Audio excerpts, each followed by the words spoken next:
2024 மக்களவைத் தேர்தலில் பாஜக தலைமையிலான தேசிய ஜனநாயக கூட்டணியில் இடம்பெற்றிருந்த அமமுக பொதுச் செயலாளர் டிடிவி தினகரன் தேனி தொகுதியில் போட்டியிட்டு தோல்வியடைந்தார். இதைத் தொடர்ந்து தமிழ்நாட்டில் வருகின்ற 2026 சட்டமன்ற தேர்தலை முன்னிட்டு பாஜக, அதிமுக மீண்டும் கூட்டணி அமைப்பதாக அறிவித்தன. இதனால் ஏற்கனவே தேசிய ஜனநாயக கூட்டணியில் இடம்பெற்றிருந்த அமமுக கூட்டணியில் தொடருமா என்ற கேள்வி எழுந்தது.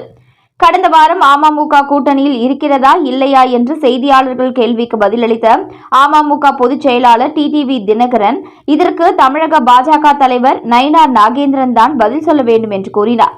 இந்த நிலையில் கடலூர் மாவட்டம் காட்டுமன்னார் கோவிலில் புதன்கிழமை நடைபெற்ற ஒரு திருமண நிகழ்ச்சியில் பங்கேற்ற பின் செய்தியாளர்களிடம் பேசிய அமமுக பொதுச் செயலாளர் டிடிவி தினகரன், தேசிய ஜனநாயக கூட்டணியிலிருந்து வெளியேறுகின்றோம் என்று கூறினார். அதே நேரத்தில் டிசம்பரில் எங்களுடைய முடிவை அறிவிப்போம் என்று டிடிவி தினகரன் திட்டவட்டமாக தெரிவித்தார். மேலும் அதிமுக தொண்டர்கள் உரிமை மீட்பு குழு ஒருங்கிணைப்பாளர் பன்னீர்செல்வம் தேசிய ஜனநாயக கூட்டணியில் இருந்து விலகுவதாக அறிவித்தார்.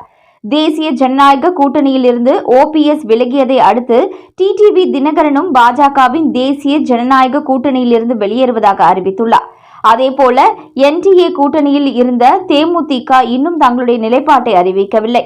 இப்படி இருக்கையில்தான் டிடிவி தினகரன் ஒரு மிகப்பெரிய அரசியல் கணக்கு வைத்திருப்பதாக தெரிகிறது.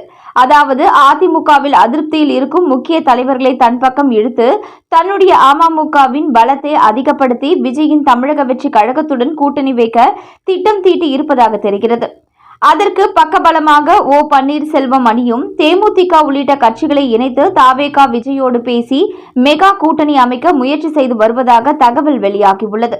டிடிவி தினகரனின் இந்த முடிவு பாஜக மற்றும் திமுக கூட்டணி கட்சிகளுக்கு கலக்கத்தை கொடுத்தாலும் தினகரனின் இந்த முயற்சி எடுபடுமா என்பதை பொறுத்திருந்துதான் பார்க்க வேண்டும்.